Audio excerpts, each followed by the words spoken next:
ढाका चढ़ाई में बाका जिला बाका हम लोग का जो है बाका जो बकाया जो है उसका पूर्ति करेंगे।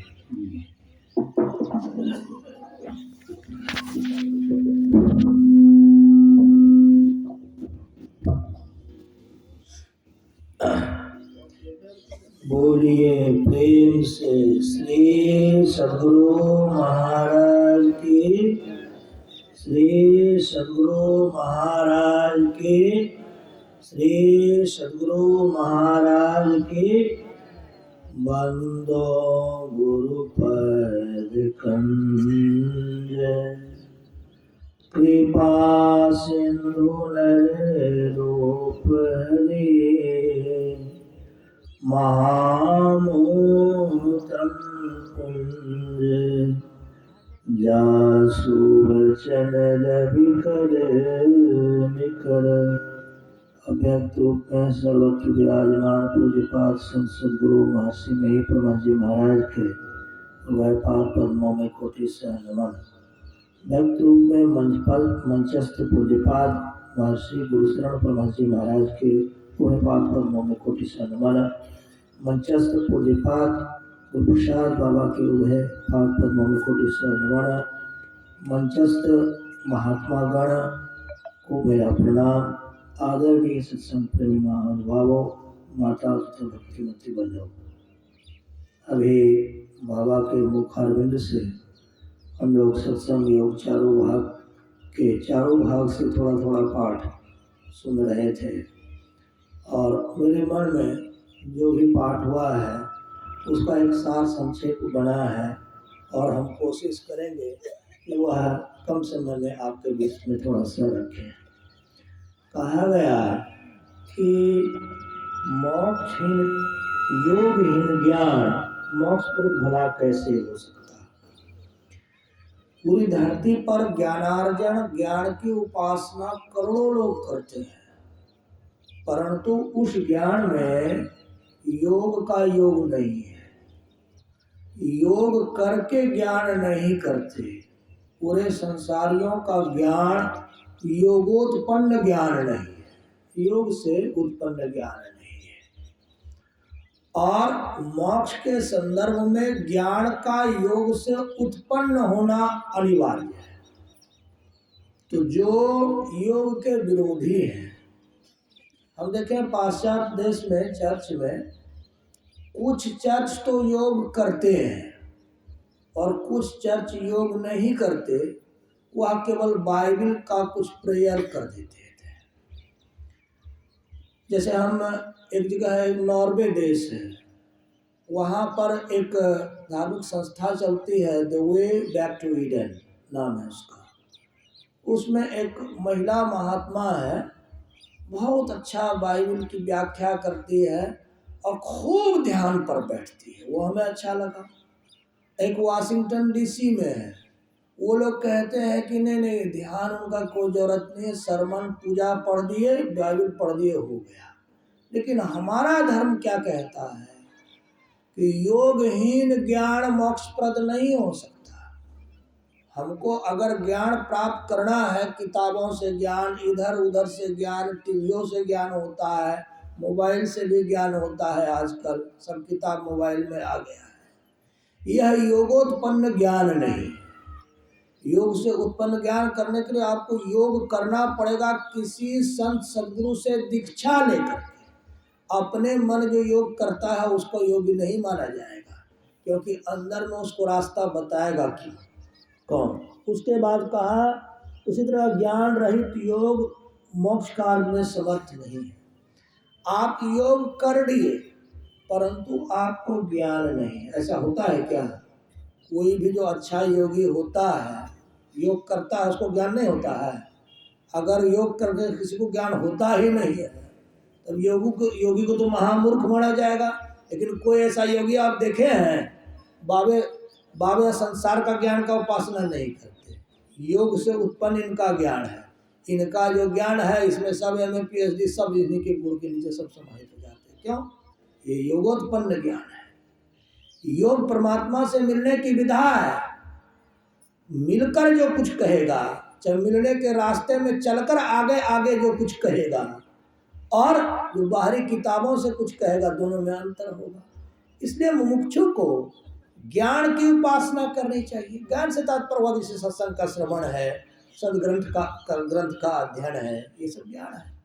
और योग किसी सिद्ध महापुरुष से दीक्षा लेकर करना चाहिए। आजकल बहुत से घमंडी लोग हम देखे हैं, विश्वविद्यालय वाले सब, हम जब अपने ही देश स्तर के गुरु हैं तो हमारा गुरु कौन होगा, सवाल ही नहीं उठता। वो उसको पद मद है। जो ऐसा कहता कि मेरा गुरु और कौन होगा, उसको पद मद है। वो पद में पैसे में खो गया है, ना तो उसका पद परमात्मा दिखलाएगा, ना तो उसका पैसा परमात्मा दिलाएगा। परमात्मा तो दिलाते हैं, वो तो संत सद्गुरु होते हैं। फिर आगे कहा, देह त्याग के समय चित्त में जो जो भावनाएं जीव करता है वही वही वह होता है, वही जन्म का कारण है।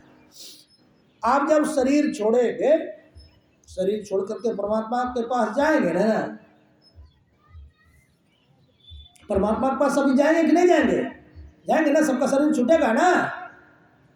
सजन रे झूठ मत बोलो, खुदा के पास जाना है, न हाथी है न घोड़ा है, वहां पैदल ही जाना है। सबको एक न एक दिन परमात्मा के पास जाना है, सबको जाना है। तो जाते समय जब आप शरीर छोड़ने लगेंगे, वहां जो जो मन में भाव आपको आएगा, आगे का योनि आपका वैसा ही होगा। ऐसा कहा गया है। अनुपानंद बाबा का शरीर छूटा सबौर आश्रम में, अंत समय तक हॉस्पिटल जाते जाते तक मंत्र जब चिल्ला चिल्ला कर करते गए कार में, और जब अंतिम मंत्र उनका चिल्ला चिल्ला कर खत्म हुआ, सहज रूप से फूल के जैसा ही शरीर से निकल गए। उनका सेवक उनके हृदय पर हाथ रखा हुआ था, उसने मुझे बताया। हम मृत्यु जिस दिन शरीर छोड़े उसके दोपहर में उनके साथ थे, रात्रि में शरीर छूटा है 12:30 के आसपास, उस समय में उनका सेवक गुड्डू था, उसने हमको पूरा बताया। आगे देखिए क्या कहा कि मरने पर जो मुक्ति होती है वह मुक्ति नहीं है। न कहते हैं जे मरी ले वक्त तरी गई, ये सब कुछ नहीं होता है। मरने के बाद कोई तरता नहीं है, जीते जी सब कुछ होता है। जैसे कहता है क्या, ये नेताजी थे, बड़ा समाज सेवी थे, जीते जीते राष्ट्रपति नहीं है बन सके, लेकिन मरने के बाद बन जाएंगे। अरे मरने के बाद राष्ट्रपति को नहीं बनता है, जो होता है धरती पर होता है। इसलिए जीते जी मुक्ति होती है। कोई कहेगा अच्छा ध्यान भजन तो बहुत किए, ऊपा घाट में जगह नहीं मिला, कोई बात नहीं है, मुक्ति जरूर मिलेगा। नहीं, यहाँ तो मरने के बाद ऐसा नहीं होता है, जीते जी मुक्ति होता है। इसी शरीर में यहीं पर होता है, धरती पर होता है। इसके अतिरिक्त मरने के बाद जो मुक्ति है वह मान्य नहीं है, वह गलत मुक्ति है। इसी के आधार पर एक चीज मैंने जो सोचा है, मरने के बाद स्वर्ग नरक भी नहीं होता। यही ध्यान करते करते आप ध्यान करके स्वर्ग चले जाएंगे, ध्यान करके नरक चले जाएंगे, सब यही होता है। मरने के बाद जो कहते हैं हम स्वर्ग चले जाएंगे, वो पहले बाद नहीं जाया जाता है। यही ध्यान करते करते स्वर्ग में चला जाता है व्यक्ति, और उसका शरीर छूट जाता है और वही स्वर्ग बरकरार रह जाता है। ये ग्रंथ में नहीं लिखा है, मैं सोच के बता रहा हूँ, ध्यान करके। उसके बाद कहा कि बिंदुनाथ महालिंग है जो शिव शक्ति का घर है। जो बिंदु में भगवान शंकर बसते, नाद में शक्ति का निवास है ना। और इसमें प्राणियों को सिद्धि मिलती है, इसी देह में, इसी शरीर में प्राणी को सिद्धि मिलती है। परंतु हमको बुरा लग रहा है, लेकिन बात सच होने के कारण कहता हूं। वाशिंगटन के चर्च वाले लोग कैसे इसमें सिद्धि प्राप्त करेंगे, जब वो मुर्गा मछली खाने को कहते हैं कि बाइबल में लिखा हुआ है मुर्गा मछली खा रहे हैं। हम उनसे झगड़ा नहीं करेंगे, हम उनसे निवेदन करेंगे कि हे क्रिश्चियन दोस्तों, तुम भी धर्म चला रहे हो, हम भी धर्म कर रहे हैं, करा रहे हैं, मेरा कहना मान जाओ। बाइबल में वो गलत लिखा है, किसी दूसरे ने बाइबल में नकली जीसस क्राइस्ट बन के छाप दिया है, वो नहीं है बात। तुम लोग मांस मछली अंडा छोड़कर ध्यान, ठीक है बाइबल की ही उपासना करो, तुमको जीसस गॉड ही मिलेगा। अरे जिसका शरीर और पवित्र हो गया, मांस मछली अंडा खा लिया, वह अपने शरीर में परमात्मा निकाल सकेगा? गंदे शरीर में कहीं परमात्मा आते हैं तो सिद्धि उसको प्राप्त नहीं होगी। नाद रूप मन का मंडल भुवों के बीच में है। ये मन का जो मंडल है दोनों भुवों के बीच में नाद रूप मन का मंडल है, इधर उधर नहीं बैठना है, दोनों भुवों के बीच में आपको साधना करनी है, ध्यान करना है, तब आपको नाद मिलेगा। यह ज्ञानियों ने कहा है। आप नाद को नहीं खोजेंगे तो मन नामक सूक्ष्म इंद्री का लोप होगा किसमें? और नाद की प्राप्ति परमात्मा की कृपा से होती है, संसार के परित्याग से होता है। विविध भांति के कर्म के जगत में जो जीवन को फंसाए रखता है उसको नाद की प्राप्ति नहीं होगी। फिर कहा नाद लीग चितात्मक पीठ उसको कहा गया है, और इसके ज्ञान मात्र से जीव जीवन मुक्त हो जाता है। नाद का जब ज्ञान आपको होगा, व्यवहारिक ज्ञान, किताबी ज्ञान नहीं, नाद ये है ये है ये है सब बोलने से नहीं होता है।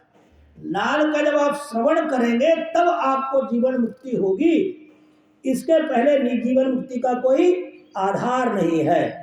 जो आधार शक्ति है, that which is the base force और पावर इज हिडन, वह दैट इज नॉट अनमैनिफेस्ट, वह अव्यक्त है।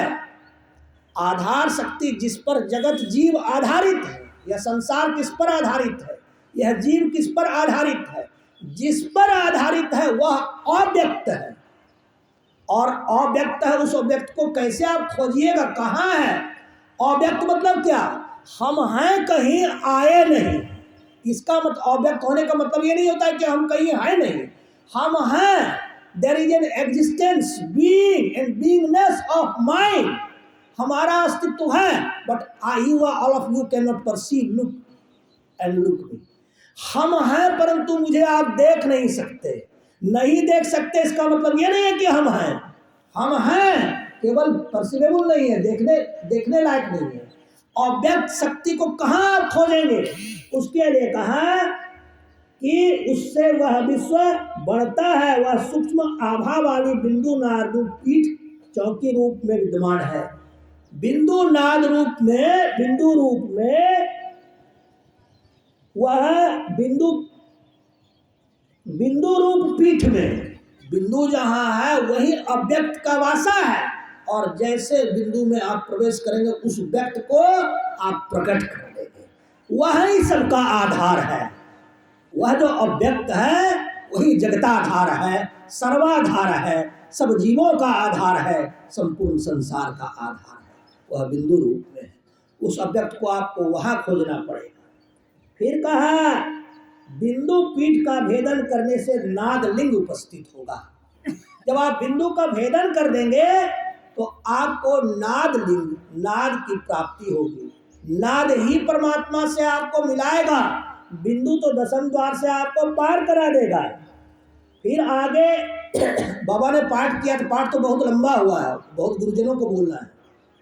सुरती दरस करण को जाती, तकती ते सर तिल खिड़की, तकती ते सर तिल खिड़की। सूरत जब परमात्मा का दीदार करने के लिए अंदर में चलती है, कहाँ अंदर में?